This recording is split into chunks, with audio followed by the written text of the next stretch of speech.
Hello, welcome to the launch, the official Zoom launch of Reconstruction by Aoife Mannix, published by Fliptie Publishing. My name is Niall O'Sullivan, and I will be hosting this event. We also have readings from Dillon Jaxx and Nick Makoha as well, and lots of wonderful poems from the lady herself, Aoife Mannix.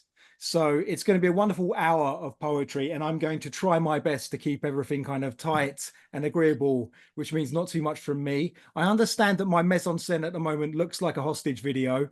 This is normally a storeroom full of rubbish and horrible stuff, but I've tried to lighten a creative way, and but it still just looks really sinister. So I'm sorry about that. But there is a book, actually. Isn't there a poem called Scooby-Doo in the book as well? So there we go. This is lit in a homage to the haunted castles in the Scooby-Doo poem in this wonderful book. So what I thought I would like to do is I'd like to probably read one poem of my own, and then I would like to talk about Reconstruction, Aoife Mannix's new collection. And then what we're going to do is going to bring in Aoife to read a few poems. Then we're going to go to Dillon. Then we're going to go to Nick. And then we're going to have Aoife read a lot more poems to close it out. So it's going to be fantastic. So I'm just going to read one poem to begin it, I think. And it's a poem, but I might have to edit on the fly if we've got families watching. Anyway, so here we go. This poem is called Ordinary People. It was written a long time ago. There is one particular line in this poem that really gives away that it's quite old. Maybe I'm just going to give a knowing. Maybe I'll just go like that with the glasses when the old line comes along. But it's a poem that was written after the Ford Prize was hosted. No, it was judged, sorry, by I can't remember who the judge was, but they said some kind of mildly critical phrase about how poetry should engage with ordinary people. And it begs the question as to what an ordinary person is and what a poem would say to an ordinary person as well. So I wrote this poem in it because I was inspired by that, and it's called Ordinary People. Poetry should engage with ordinary people who sit in their gardens and watch the butterflies flit about the buddleia, who drive moderate distances through rapeseed fields to places they feel obligated to be, who go out once every decade or so to watch their third favourite music act and come home sober and disappointed, who buy 7 jazz albums before realising they don't like jazz, who married for love, who married for fear, who move their sex toys from the sock drawer to a box in the attic and almost forget about them, who remember to erase their browser history, who hate their job but love their children, who hate their children but love their job, whose lives twine with the lives of others around telephone poles and not much else, who find momentary happiness in a first glug of beer at a pub bench just off a motorway before despising every moment of the holiday. Oh yeah, I would write for them if I could. Who doesn't want a piece of W.H. Smith and the O2 Arena? Ordinary people. Where would they be without us?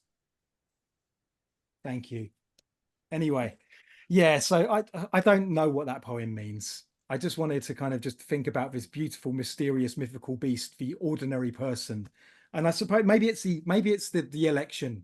Sorry to be the first person to bring up the election, but maybe it's the election that got me thinking about what ordinary people are. So let me talk about this wonderful book. By the way, I should do a quick plug. So that's from my new and selected from 2021 Werewolf in London, which was published by Fliptie. But I want to talk a little bit about Aoife Mannix's Reconstruction, and then I'd like to welcome Aoife to come on and read a few of her poems. So firstly, we started working on this book, I think something like, I might have even been 2020, 2021. Now, it might have been the pandemic. It might have been a whole bunch of stuff. So it was kind of a relatively slow process. But we really rigorously went over these poems and really, really just spent so much time organizing everything, getting the layout right and all that kind of thing. And there's a quote. To sum up this book in some ways, there's a quote from the poet Wallace Stevens, who, and I have to paraphrase it because I don't have the immediate quote in my possession. But he says that poetry is a violence rising from within to meet a violence from without. And I always liked that idea, or the imagination, I think it was. Poetry is the imagination, the violence of the imagination rising up to meet a violence from without, the violence of the world. And one thing I love about this collection and the story that it tells, because every collection tells a kind of story, even when we don't really mean it to be a narrative collection. And so the poems do begin on a tone that does investigate personal illness, physical illness. And then it sort of moves on through some poems about parenthood. And then so it moves from this attitude where Aoife is investigating what happened. Oh, sorry, there's someone's on a microphone. I don't know if it's the person who's drinking wine. But if everyone who's not talking, if you could switch your microphone off, that would be really nice, because I can't tell the difference between you and the voices that tell me bad things most of the time. Okay, so thank you very much. Anyway, so yeah, what was I saying? I was saying that it goes from this idea of personal illness, and then very much it sort of talks about parenthood, and then it moves on suddenly to talk about the illness that we all partook of, the pandemic, and how we all partook of it alone at the same time. So we were all together in the same situation, but then we were alone. And then later on in the collection, Aoife talks about her own childhood and her own memories. And then there's a series of nature poems. And then this is why I brought up the Wallace Stevens quote, because the world of imagination sort of takes over for the final part of the collection. And I think one thing that I get from all of these poems is when the world is kind of pressing in, it's the imagination that sort of presses against the world. And I think another thing that I really love about this collection is that there's a superpower that poets have. And normally I groan when people talk about the superpower that a poet might have. But one thing a poet is able to do, we're always told, aren't we? We're always told, oh, you must appreciate the moments while you're living them. But I think one superpower that a poet has is that they can actually just keep on going back and reliving moments again and again with their own work and the way that they share their own work with other people. And I think what I love about what Aoife does in this poem is she looks at very challenging moments in her life, and she looks at real moments that must have been very painful. But then she sees this one moment of happiness, looks at it and kind of says, I'll have that, and brings it up into the poem. And I think that's something I really love about this collection, which is it acknowledges the challenge, it acknowledges the troubles of illness, but at the same time, it keeps a sharp focus on all those little moments of happiness and love that happen in between. So yeah, it was a real honor to help edit this collection. It's a real honor to hold it in my hands right now. And I think I've waffled enough. So I think I'd like to hand it over to Aoife to read a couple of poems and to talk to all of you. So thank you very much. Thanks a million, Niall. Thank you. And thanks very much to everybody for coming. It's lovely to see so many of you here. And yeah, this book means a huge amount to me. And I'm really grateful to Flip Die and to Niamh Parks for believing in it enough to publish it. And to Niall, who did, you know, the most incredible job editing it, as well as being our wonderful host this evening. And yeah, I'm just going to read a couple to begin with. I dedicated the book to Dylan, who's my son, and Isabel and Sam, who are my niece and nephew, who are here. I'm very pleased to see that they're both here. And I'm going to start with a poem which I wrote when Isabel was born. And it's for her and also for her parents, my brother Eamon, who you can see, who's 11 years younger than me, and my sister-in-law Siobhan. And this is called For Isabel. The first touch of white, melting in a morning of new life, beauty rings with the name of my mother. Welcome, little one.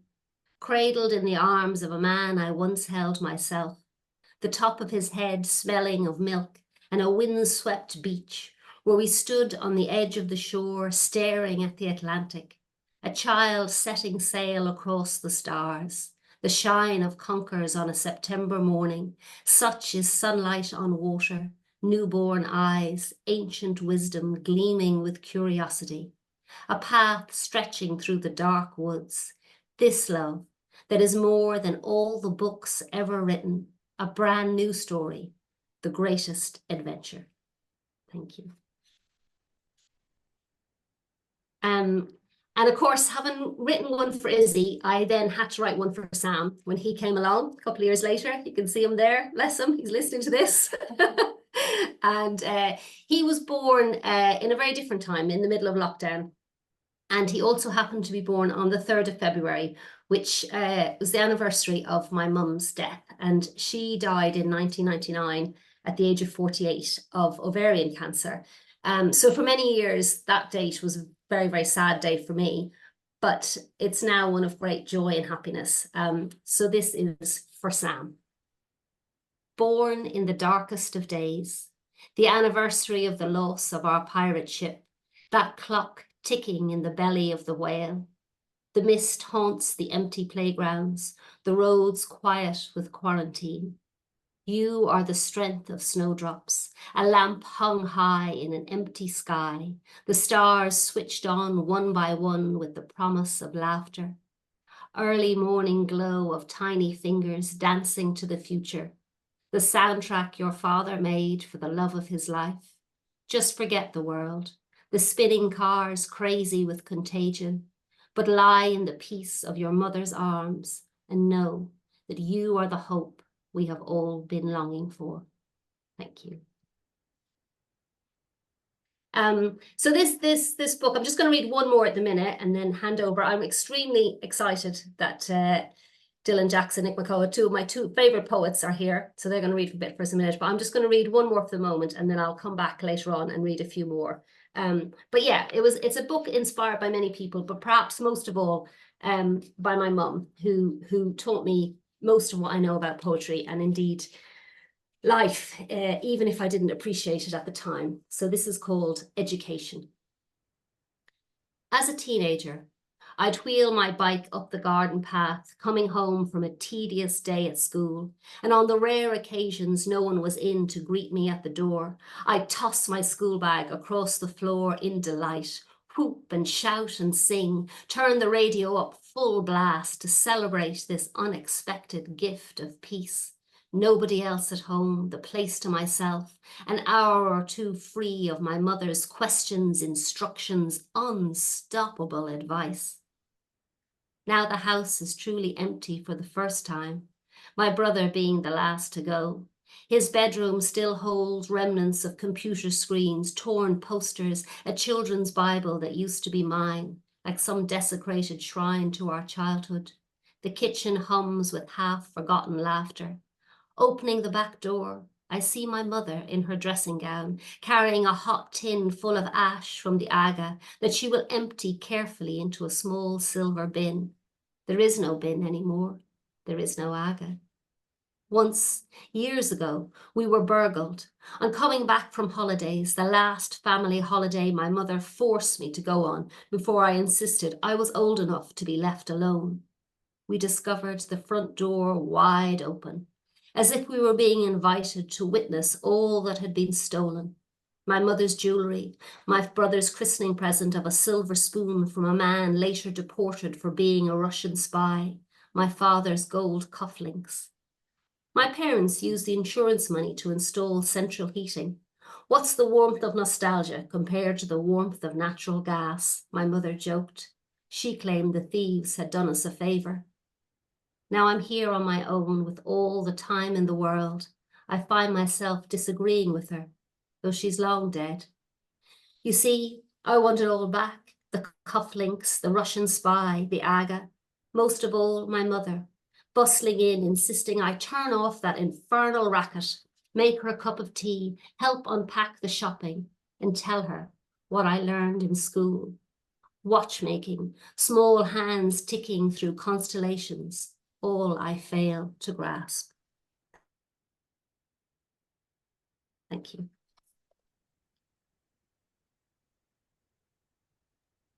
Is that me back in here? Okay, cool. Thank you very much, Aoife. I totally forgot whether you said it was the last one you were reading from that segment or not, but there we go. Anyway, brilliant. I can't wait to hear more of that. And yes, and it's great to have waved at your family at the beginning as well. So excellent stuff. So I think it's time to bring on our next poet. So and this is great because this is the poet who I haven't met, and it's always really exciting to not just meet someone, sometimes online, but to also hear their poetry as well, to hear them read their poetry for the first time as well. So they just this year they have Dillon Jaxx. They have won the Brotherton Prize, which was, I think that one was one of the judges was our poet laureate Simon Armitage, and the Wolverhampton Poetry Prize as well. They have placed in other prizes, and they're working on a new pamphlet of poetry, which they're still shopping around. They're still shopping around for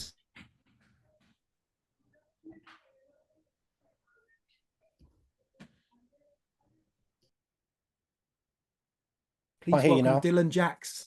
Yeah. Oh, thank you. You went, I couldn't hear you there for a minute. Oh no, did I lose my, okay. Thank you, and huge congratulations, Aoife, on your new collection, and thank you so much for inviting me here to help you celebrate. I didn't realise there would be quite such a young audience, so I may have to creatively edit as I go. Okay. So in honour of Pride Month, this first piece is called Gaynesses, and it's written after Danez Smith. And on the 8th day, God created poisoned fruit, those who would be picked from family trees, unrooted and cut. And on the 9th day, God gave them Culture Club, Erasure, Doc Martens, cigarette holders, check shirts, buzz cuts, broad shoulders, and size 12 heels licked with war paint. And on the 10th day, God woke and made mothers and fathers who didn't bat an eyelid, who walked their children through the parade saying, "Look at my apple. Aren't they beautiful?" And on the 11th day, God reminded everyone that rain is not for sinking anyone's parade, that churches can be built around disco balls, that hymns can be hers. And on the 12th day, God put butchers onto the earth, about time to shame there aren't enough of them. And on the 13th day, God said, all books are holy. And on the last day, God shrieked with joy, pirouetted around her fabulousness, fisted the air, said just one last thing. It's spelt dog. This next one is was part of the submission for the Brotherton Prize. It's called Transubstantiation. This particular Sunday, lined up as usual, hands cupped one inside the other, or tongues out, the less inhibited stand open-mouthed to receive a limb of God. When they announce that there is nothing left today, we have eaten God in his entirety, and each of us are asked to donate a part of ourselves to recreate him. I almost run to the front, bunching my long hair in readiness as they lay me out, arrange my tangled shock behind me, hanging it over the marble edge of the altar. One swing of the cleaver, and I'm free. Frankincense clouds waft from metal kettles swung by ministrants as we are given our new God's blessing and permission to leave. I'm first at the vast carved doors, running into my fresh life, hoping that whoever's eyes God has can see me, but whoever's hands he has can't reach. This is called Holy Days. I was brought up a Catholic, and hence the theme that is slightly apparent in all of this work. Holy Days. I got here being my own God, 12 years old, haircut short for the first time, limbs oaken gold. My jeans, my papal robes, oh stonewashed days. Half human, half BMX. Each chain link a rosary bead, each paving stone an unmarked grave. Oh holy days, oh summer hymns, we fixed ourselves back then. Iodine on sliced up knees, tarmac crumbs under our skin, a pilgrimage of broken things. Fingers black with holy salve, a sacrament of childhood truths. We'd bounce from walls like torsion springs, neon miracles of youth. Face stinging with the speed of light, bare feet braced to scrape for breaks. Oh, holy childhood stained glass days, hurtling towards divine mistakes.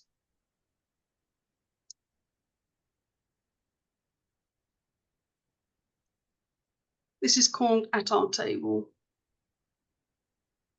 At our table, we eat our own tongues, wash off the dirt the villagers flung, coat them in flour ground by our foreign hands, season with kauderwelsch and fry the fuck out of them. Mother plates them garnished with unspeakable accents, her hair coiffed in the style all the ladies in the village wear. Father, his palate thick with a dialect that cannot be excised, takes out his otherness, puts it in a glass on the sill where it grins at passers-by. This is how we eat, swallowing.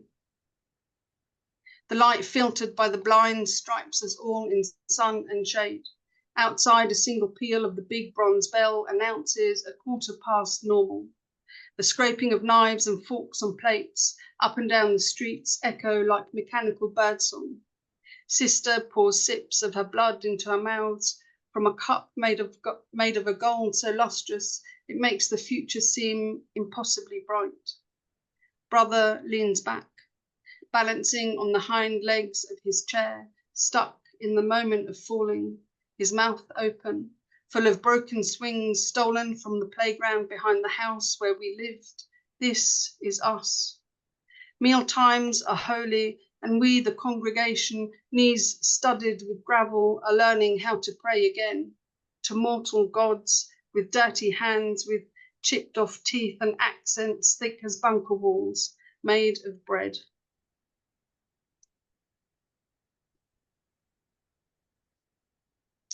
So for the next couple, there is a trigger warning of death. So if you're not comfortable with that, yeah, mute me. This is called Colour Fast. My mother is the colour of builder's tea, of wet grass that hasn't had time to thirst for more rain. My mother is the colour of lucky coal brought in by a stranger on New Year's Eve. She carries 3 droplets of ocean, the colour of an early June evening under the skin on her wrist. My father is the colour of strong coffee, a shot, black, drunk at the bar as it should be. My father is the colour of marble church floors echoing with footsteps of believers heading for the altar. He is monochrome lights on a tree felled from a real forest, roots cut loose. My brother was electric, purple and bright, thumping in his chest, spring green under his fingernails. My brother was blue as a hot summer, the one we ran through before we had bodies, before they were stained. My brother was buried in a red blazer, not his favourite colour, nor his favourite coat.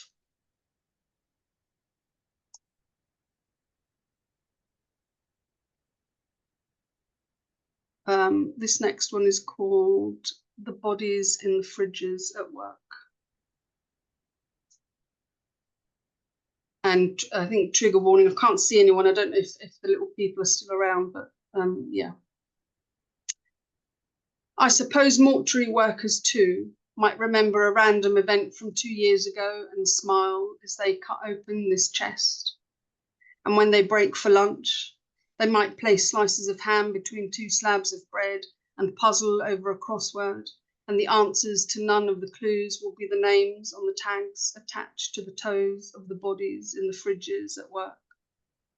And I suppose mortuary workers might plant bulbs and watch the buds birth through the dirt from underneath. And when they open the fridge and the light shines onto the last hardening of cheese, it will not remind them of the bodies in the fridges at work. Someone has to make a living colouring in grey lips, once plump and dripping with gossip and mama's best homemade ragu. I could not be a mortuary worker surrounded by flesh. And yet, every night at dinner, whether it's a quick sandwich or a laboriously constructed lasagna, making the sauce the way he taught me, salad on the side, I eat surrounded by dead people. My brother's beautiful bruised cadaver at the head of the table. I'm going to finish with a slightly more positive one. So I have a chronic illness, and this was inspired by a good day. This is another poem called Holy Day. I'm going to see how many I can write with the same title. Holy Day. The day swoops down and I split quick climb on it. Grab my survival pack of water, shorts, a net for catching poems in the wild, humane of course. Sounds rude to say I ride the day, but I more than gently press my heels into its flank. The faster it passes, the more I want to linger in one place, pluck small happinesses as we soar. I ride and rise, a garland of frogs flee from my throat, my inner gloaming setting rows of fireflies in flight, my face tipped skyward. I am ready to catch anything with open palms. Even bird shit at this point is nothing but a lucky blessing from above. I ignore all warnings and fly close and closer to the sun. My wings already clipped, I care little if they burn. Eyes wide open, I stare into her brightness. My skin sheds layers as we approach, falls to the earth we left behind in husks. At dusk, I take one last mouthful, roll the sun around my tongue before I fall, my bones scorched. Smoking in a heap, I lie in darkness, the taste of sun malingering on my gums. Thank you.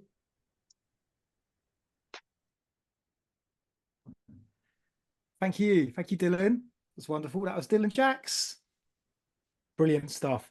And oh yeah, Catholic upbringing as well. I think there's a big proportion of people who had Catholic upbringings as part of this Zoom thing. I was taught by nuns, which didn't put the fear of God into me, but it definitely put the fear of nuns into me for the rest of my life. Any nun type horror film, I can't watch. I can't watch. It's too much. Anyway, brilliant stuff. Okay, I'm going to introduce our next poet, and it's someone I've known for quite a while, just like Aoife actually, known for a few decades. And one of the first few times I hung out with him and met him, we went up to Newcastle. We went up to a Borders bookshop in Newcastle to do a reading. And with all of these kind of tours, back then, it would be the thing when you would go to the bookstore and they would go like, "What are you talking about?" when you got there, and you say, "I'm here for the reading." "What reading?" That kind of thing. After many hours traveling, and then you'd do a reading, and then someone would walk up and pick your book up off the pile, walk up to you, talk to you for 20 minutes, and then turn around, put the book back on the pile, and walk off at the end of it. And they just wanted someone to talk to, basically. And then you get back on the train. But I had some, but I remember having some fantastic conversations with him back then, and many other times. And it was great to actually have a little moment's reconnection on Instagram recently. Oh, another poet said about how they're not a novelist because novelists are able to imagine sort of whole worlds, and they're a poet and they can't do that. And I remember something not ringing true about that when I heard it, and me thinking, no, it's not that. Poets do imagine these things. And then out of magic, I went on Instagram, and Nick shared a post about, which I think is coming up from his new upcoming book of poetry, The New Carthaginians, which is partially about a kind of a reverse ekphrastic. I can't remember the term you were saying, but about being kind of back in the time of Jean-Michel Basquiat. And so, and then it's this beautiful poem that he shared.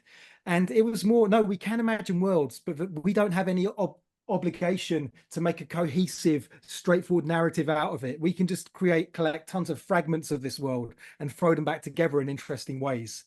And I'm really looking forward to reading this book when it comes out as well, which is coming out with Penguin in 2025, I think, isn't it? Around summer or something of 2025.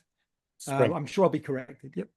Cool. Okay. Well, in that case, I think I could read his biography. There's so many things he's done, but we'd run out of time if I did that. So, but you can find it online. He's been part of so many important and amazing things. But it's just really great to see him here as part of his book launch, about to read his own work. So please welcome Nick Makoha. Thank you. Thank you, Niall. Well, one of the few people along with Aoife who probably pronounces my name right. And so I stick to them like glue. So that means a lot, but also really good poets to both of them. But I particularly want to thank Aoife. I think Aoife was probably the first poet when I was a young poet thinking, oh, they're a really good poet. And the thing about Aoife is, going back to what just now I was just talking about, she's probably one of the best storytellers in the game. Like, I don't, if you've ever read her work, whether it's the pamphlets or the thing, you'd argue with that person talking on. She's actually an excellent storyteller, but even better than that, she's actually a good teacher, but not just to people who don't know poetry, but also to poets. And she was one of the first people that kind of, well, not even kind of, really encouraged me to continue, because I saw in her someone who loved poetry and language and the way the language interacted with people. And I said, I want to be like that. And I think one of my biggest claims to fame is I was at Aoife's wedding. So it meant a lot to me just to be in that space with my wife. I remember my wife and I dancing with her and her wife, and it was a good memory. But I'm going to read you 4 poems. And I'm really kind of honored to be reading for Aoife, because I know we only met through poetry, but I would consider her a genuine poet friend, even though I know loads of poets. And I'm so glad, and you know what I mean by this, I'm so glad that you're alive. I'm going to read 4 poems from the collection, The New Carthaginians. I'm going to give you a bit of the idea, and then I'm going to read the 4 poems, and then I'll just read them straight through. So basically, there are 3 characters in this book, The New Carthaginians, and they are myself, Jean-Michel Basquiat, who's been resurrected in this story, and a Black Icarus. And so you'll hear those 3 characters kind of non-linearly in this narrative that I'm going to read you. The book was initially called, because when I write something, I just have an idea. It was called, well, it's actually called The Welcome Table. That was the idea space. So after famous writer as book, but that's what I do. But then when the poem started to form, I had this philosophy, which was, what if I could throw all my knowledge the way Leonardo da Vinci did into a book? So Leonardo da Vinci's information is in these books called the codices. And I thought, what if I could do that as a poem? So initially I was writing these poems called the codex. So every poem would just be called codex. So it'd be codex 1, 2, 3. So initially I thought that's what the book would become. So I'm going to read you the codex. And then going to what Niall said, which is what the book ended up being, is I ended up taking some paintings of Basquiat and turning ekphrastically responding to them. So basically, you don't describe the painting, but you describe the emotional connection between you and the painting or any artwork. Because when you just describe the painting can do that for itself, if that makes sense. But I'm using what Niall was trying to say, is that I've created this term called double ekphrasis. So I'm using the emotion I get from the painting to describe an important moment in my life, which I'm also considering a piece of art. Does that make sense? All right, so I'm going to read. So yeah, just to let you know, so the first poem is called Codex. The second poem, I might do 5 if I have time, but I don't know. But the second poem, they are titles after Basquiat's paintings, and so when you hear them, you'll know. Okay, and then the last poem is a poem called Flight. I'll end on that poem because that's kind of the theme. All different types of flight are the theme of the book. So here we go. So the first one, I said to you, Codex. I hope that's not waffled enough for you. You're like, come on, Nick, get to the poems. Anyway, Codex. In this story of falling, a cigarette is brought back to life. The body inhales. The sky is full of night. Soon it will be dry season, and the hills will rust. But tonight, the night keeps moving the way that birds do towards migration. What does living do for any of us? The winds have found some clouds to play with as trees rehearse the gesture of surrender. Do birds think that cities are our version of the natural world? Have you seen a city on fire? Flames throwing themselves at buildings the way the sea throws itself on the rocks. The furnace is the city's costume. The world is a desperate element. And I suffer the shame of asking, what happens in the voids? What shape does the soul take when the roots vanish? The visible, making itself known by the invisible. Rain falls through the trees, as the dark brick of our lives is the pitch of that moment. All right, so this is a painting by Basquiat called Hollywood Africans, and the ekphrastic moment I'm using here is a fictitious version of how I fell in love with my wife. Hollywood Africans. The only thing that was certain was that it was June, and we had split a pepperoni pizza between us. An ultraviolet light set the room. Basquiat channel surfing, looking for cartoons, while Icarus potted the canvas to see if the image fitted the frame, precisely to the frame. He was certain that someone had broken in. I'm getting set to coast towards the back door when the girl of my dream walks in now. I have to play some lame excuse about how I'm off to the bodega to get some smokes and how I'm craving for meat. I'm bound by this habit. She just smiles. I smile back. Then the voice from the back of my throat says, you can come with. Cut to me and her at a stop sign. I don't want to play the right game the wrong way. In the silence that has followed us from the front door, I swat a cloud of mosquitoes above her head. There is no water, but I can smell the ocean. The man at the store is sweeping the street, at which point I ask her name. I've only ever seen her in a gallery with a glass of Prosecco in her hand. I watch the man watching us in that night, in that long summer. She pulls out some ice cream from a freezer and adds it to the bill. The pulp of her lips are flint and fire. The birds are silent, and so is the wind. The rest of the night falls away. In another magic, she calls me by my original name. It is difficult to know what to walk away from. She asks why my eyebrows are raised. We are sitting at the top of a bench, watching time. We are a part of it. Right here in New York City, this is where the road delivers us towards the edge of difference. Butterscotch drips from my fingers and falls from the tarmac. A beautiful suspension.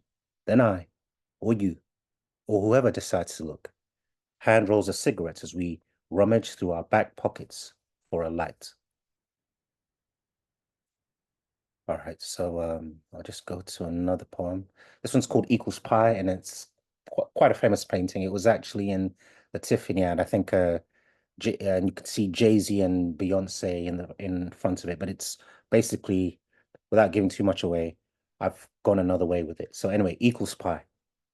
1. The three of us paddle up on our kayaks to Penguin Island. Before the third morning, the future separates into sea and sky.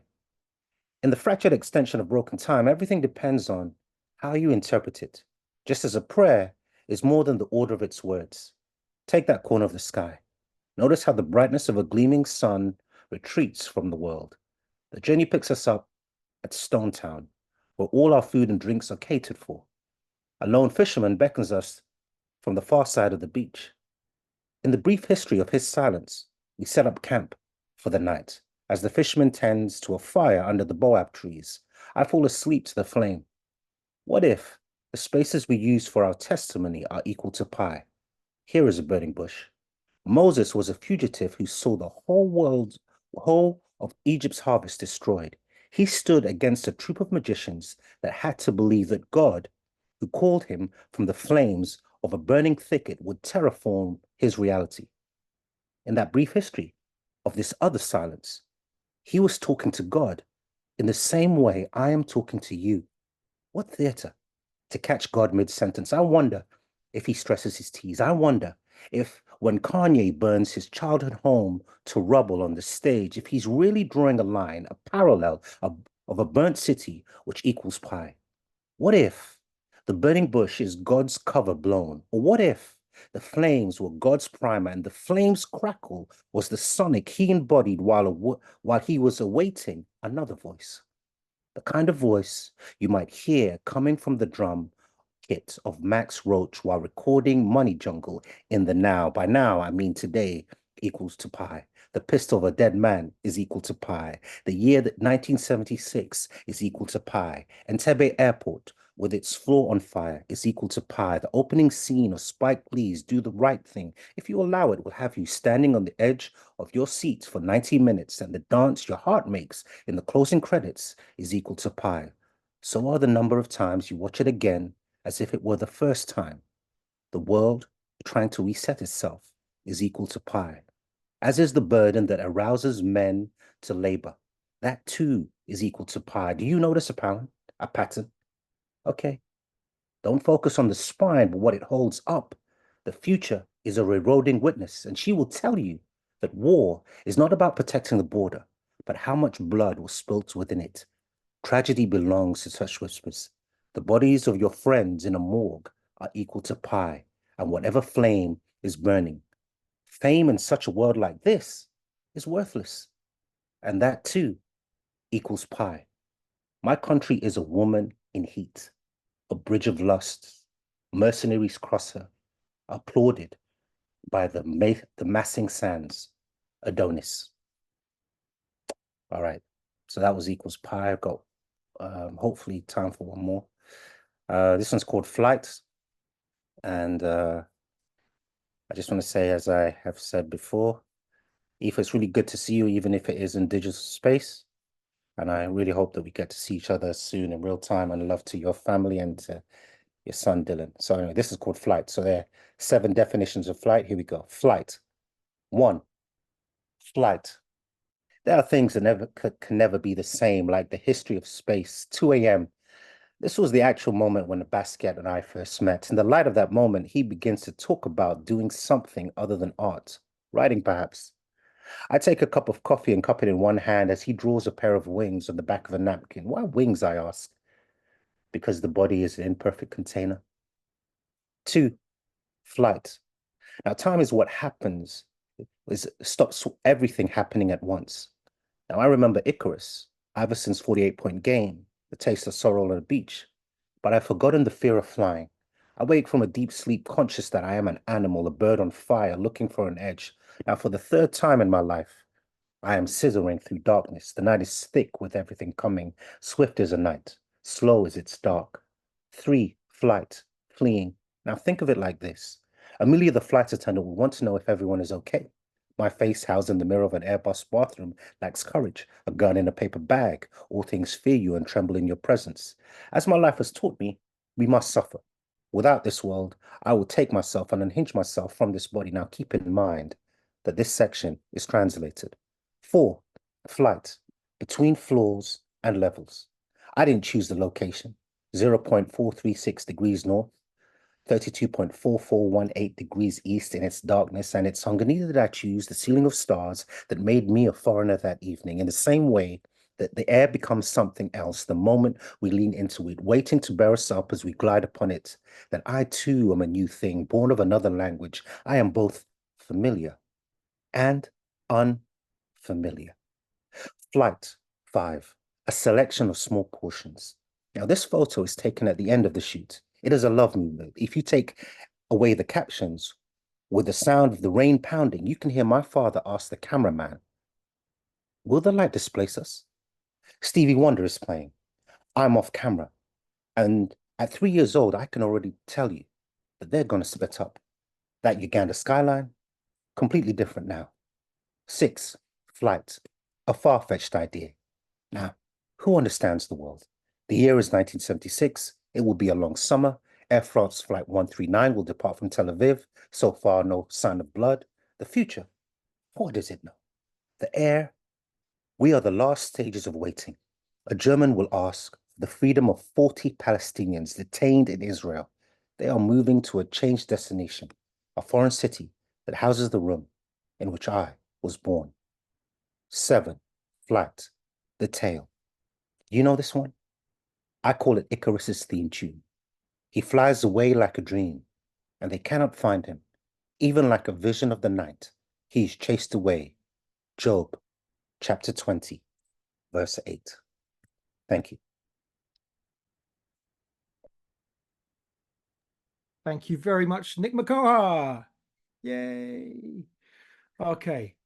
Amazing stuff. We're doing great for time as well. So everyone's been super professional. Well, apart from me, probably. Anyway, I'm going to bring Aoife back on. I just wanted to say one more thing about editing, helping edit this collection, which is I've edited a lot of poets, and it's always tough sometimes when you know that they're quite fond of a poem and you have to kind of say, I don't think this one quite fits into this collection or whatever. And most of the times it becomes this form of anxiety for me where I'm kind of like, okay, how do I bring this up? How's the best way of making this argument? Because I know poets can be really defensive. Aoife was the most merciless poet color I have ever experienced in my life. If these were like animals, she wasn't even taking them around the woodshed. She was just like blasting them right in front of me immediately on any kind of decent bit of feedback, which we don't use that one. She's like, okay, rid of it. I'm like, wow. So I just want to say it was wonderful editing you, but that's one of my favorite things about editing you, which is just how merciless you are with your own work. Anyway, but because of that, we just have this wonderful collection of poems. And I'm pretty sure if you read the poems that we didn't use, you would be thinking, no, that poem is amazing too. But the poems in this collection are amazing. There's no filler in this collection. It really is a wonderful journey from beginning to end. So I'm really looking forward to hearing her read some more poems from the rest of the book. So please welcome back the person whose book is being launched right now, and I have to get a copy and go, yeah, like that. Buy one if you haven't bought one, and tell all your friends to buy one too. Please welcome Aoife Mannix. Thanks, Niall. And I have to say, I think part of the reason that I was so willing to get rid of one something is because you always gave the most wonderful advice, and I just trusted what you had to say. And you were always, everything you said, I was just like, yeah, he's totally right. Yeah, let's just do it. So a lot of this book really is credit to you. So thank you. Also, thank you so much, Dillon and Nick. I just feel honored to have, been able to listen to those poems, and I just absolutely love your work, and thank you so much. It was really, really, really brilliant. So yeah, I'm going to read the title poem of the collection, which is called Reconstruction, and it's actually the story of how I got a tattoo. that I didn't want. And I wish it was some kind of drunken tale of debauchery where you wake up in the morning with "I love mum" etched on your forehead. But unfortunately, it's not that poem, because I was diagnosed with breast cancer when I was 42, and I ended up having a double mastectomy and a hysterectomy. And it turns out they tattoo your nipples back on, which is one of the many wonders of the NHS. So this is called Reconstruction. We are back in that waiting room with the weird tapestry of lost Londoners straggled across the wall. He says, "Some women don't mind being flat-chested. And I wish I was one of those warrior types, tattooing myself with dragon defiance and bearing my scars to the world. But the trouble is, I have never wanted to stitch my story into skin, to ink myself with mysterious symbols of deeper meanings. I just want to look like everybody else, boring, normal t-shirt and jeans, swimming in the summer. I remember when I was 13, asking my mother to buy me a bra because all the other girls had one. She laughed because I had nothing to put in it. I suppose it was vanity then and it's vanity now. But when you said, the scar's looking great, I felt as if that's all my body was, a gash across emptiness, a horror show nobody would want to touch. My skin stretched far too tight, a lump of plastic that chafes against who I used to be. It's just flesh. It shouldn't matter. But when you turn away from me, it's as if I'm sliced open to the bone. Thank you. So for me, the 12 hours surgery and 4 months recovery was really worth it. And it made me think a lot about my own body, my pain, but also what other people go through. And I hate hospitals, but I've always loved people watching, and it really gave me a profound insight into what other people's suffering. And I think maybe empathy is what you get when you don't get what you want. And this is called Foreign. The woman on the other side of the curtain sounds scared as she asks him again what he will take out. Her English, she says, is not good, and she clearly doesn't know what the word biopsy means. He keeps repeating it slightly louder till I want to scream. Tests. It just means tests. Because how terrifying must it be to hear that if there is any abnormality, we will cut something, but you don't know what. Cancer being a language I'm still struggling to learn myself. The lost irony of words like elective, laughing at my primary school requests for the toilet, and the temperature of lymph nodes misinterpreted into messages of sympathy for strangers. The man in the next bay says he's lived on cornflakes for the last 18 months. There's been times he's wished he was dead, but he's still here. The husband sobbing in Spanish in the chair across from me, his tears needing no translation as his wife leans forward in her bed to say his name. The look of shock on that woman's face as she clutches her teenage daughter's arm. "Sit closer to me or I'll start singing," she jokes. A strange intimacy. All of us here in Babel's waiting room, where the only universal word is love. Thank you. And I do believe that it was love that got me through what happened, because when I went to have my first mastectomy, I had an anaphylactic shock to the blue dye that they used. So I ended up in a medically induced coma, for which they weren't sure that I was ever going to wake up from. And when I got back from critical care, got home, I had these very vivid dreams that were more like flashbacks. And this next poem is about one of them, in which I fell through a hole in the ice, and it was only the thought of my 2-year-old son that made me come back out of it. So this is called Lifeguard. I could tell you about the realms of ice, of walking across Antarctica, those tents flapping in the wind, the remains of a broken aeroplane strewn in the snow, how we came to that perfect circle cut by fishermen or gods who carved their portals with their tongues. I could tell you about falling in, the speed of it, the cold, the aquamarine murkiness of drowning, the letting go of this world with its stigmata clouds. I could tell you how it was almost a relief to just sink into that current of feathers, to let it close over my head like a door shutting softly in a room in a different country. I could tell you about the thought of your name, how I knew you would not like the frost, how I started to swim back up, how my arms were made of stone and my legs were screaming. I could tell you how you saved my life, but you were born knowing this burst of light. Thank you. So yeah, looking after a toddler when you're recovering from quite major surgery is quite hard work, but it's also very good for your sense of perspective. And this next one is called What Survival Looks Like. So, Sunday morning, nearly 3 weeks after my mastectomy, we sit in bed and you point at my pajama top saying, I want to see your boo-boo, as if to let me know the sudden closing of bathroom doors and secret showers have not gone unnoticed. I hesitate before slowly unbuttoning. You're 2 years old. Please don't let this scar you for life. The Halloween deformity of the dissolving stitches, where once there was warmth and comfort. You consider what's missing for a long moment. Then you say, it looks like a smile. And of course it does. The long sweep swirling upwards at each end, though this would never have occurred to me in a million years. I could nearly weep with gratitude, but you're already on to the next game. As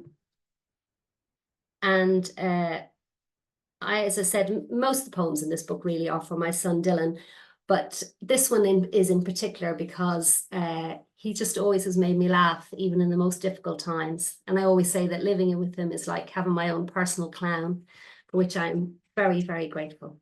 So this one is called Perspective.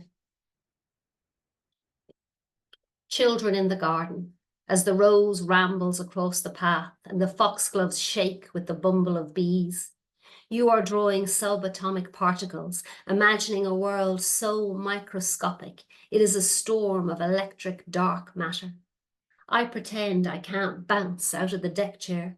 You laugh so hard your eyes nearly pop out of your head, so I do it again and again. Neither of us knows why it's so funny.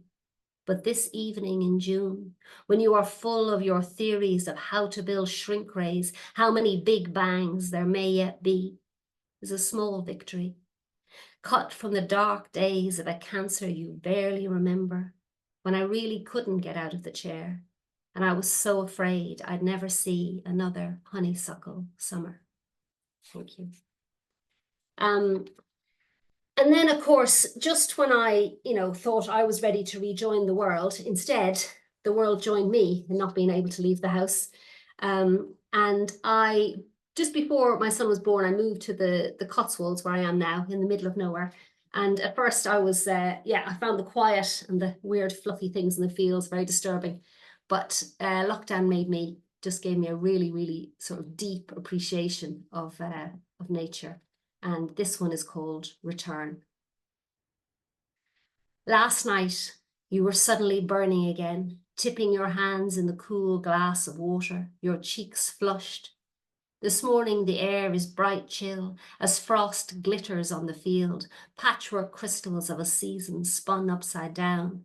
Turn the light on, you say in your sleep. You don't know where anything is.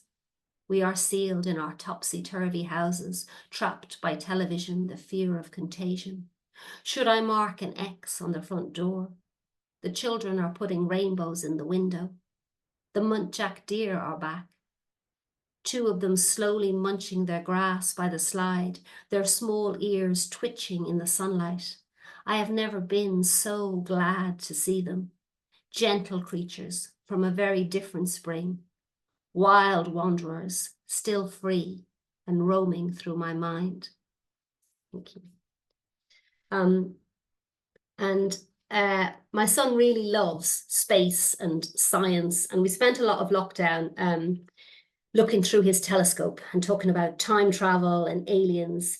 And he loved the idea that some of the stars that we could see actually didn't exist anymore because it had taken so long for the light to reach us. And it made me think about how I still feel that my mum is with me in a way. And this is called Far.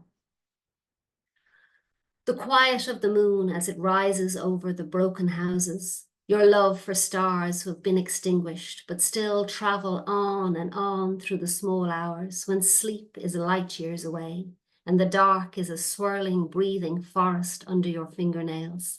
You swing your axe against the fir tree, suck in the painted shadows. It is September, when the sky is swirling crimsons, yellow suns, the smell of midnight falling. Summer slips through your fingers, and you are once more on a distant planet far from home. I am writing you a letter, the words condensation on a window. I have been tracing your name for years, one supernova folded inside another. You are setting the table, a foreign country of milk jugs, butter dishes, saucers. Mercury is a miracle. Silver flowing into the eye of a small boy you will never meet. Grief is our telescope. It reveals the sky full of wild deer and a face at the window. Your light is gone, and yet it still reaches me across all this time and space. Thank you.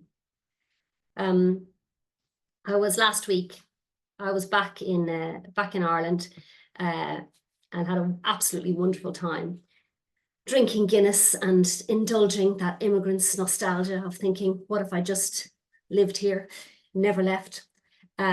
So this next poem is called Dublin, and it's for Helen.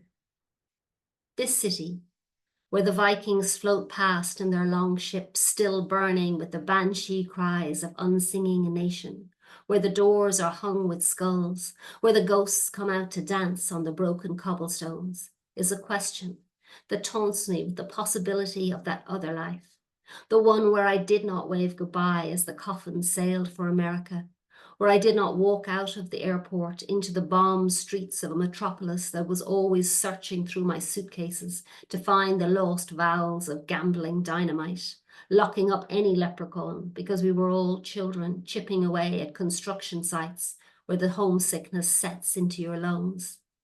If I had stayed to hold the red brick, the scarlet doors, would I feel less haunted by your words? On those Halloween nights when you read to me of the hidden people deep under the roads, deep under the hunger of broken rock, deep under the ballads of shipwrecks, would the rain taste as sweet if I had never left? Thank you. I'm just going to read two more, I think. This next one is for my friend Heather, because it was inspired by her father, who is a great lover of history and is at the moment battling to keep his memories. This is called They Say He Is Old. A man who went north into the blue forest, past all those names written into brick, with their eyes watching the births and deaths of legends, dragon ghosts, otherwise forgotten, but for the pause of those who have sat with the youngest of prisoners, drawing their own noose in a time of such deep frost that the songs of a tin daughter who ran away to join the circus were the only warmth, through the long polar nights when no food could be hunted that a widow could eat. They feared they would find him come morning in the history of snow, but he was a jewel thief, a little appreciated wearer of ice caps, quietly reaching the pole on a starlit night when the snowflakes speak their own language, startling, a small boy swirling ancient angels, the blur of coming the long way round, but he was still a photograph in January, Capricorn father, survivor of bear fights, ice storms, igloo heartbreak. Thank you. So I'm just going to finish with this one, which is the very last poem in the book. And also was recently, I'm very pleased, has been published in an anthology called Joyous Poems of Queer Joy. And this has been really a real joy for me to have you all here and to feel so supported. And thank you everybody so much for coming. This is called Heading Out. Broken piano keys crashing against the coast, The road whispers west where the selkies lose their skins, and you can taste the salt in the air, the longing for change electrocuting your tongue. You are breathing fire as you tattoo the last of the evening onto a storm cloud. For so long you were crawling across broken glass, petrified of the vowels inside your own name. You kept missing the steps in a dance everyone else could speak fluently. But you were out of tune, screeching, tumbling into crescendos of confusion. But now, at last, you're learning to swim through these long nights when the moon opens up the lake to lost cities. You are arriving after midnight, bursting with prayers all the way from Atlantis to let them know they no longer have to walk on knives. Not now, not ever. You are the gospel in the wind, the shipping news crackling on a radio in a small town where a boy-girl is slicing their loneliness into thin strips of skin. The blood pauses because your voice smells of the ocean. Thank you very much.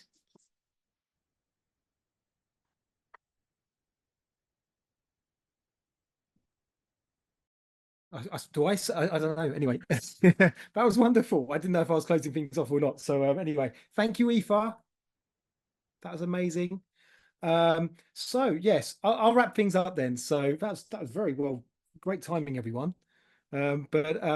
Yeah, I just want to say a few thank yous because I wanted to say firstly thank you to Niall Parks for running Flip Tie and ultimately being the person responsible for making this a reality. I'd also like to say thank you to Abba, who's kind of just been holding everything together in the background. Thank you, Abba. Indeed, yeah, just while having to contend with Ghanaian electricity and internet infrastructure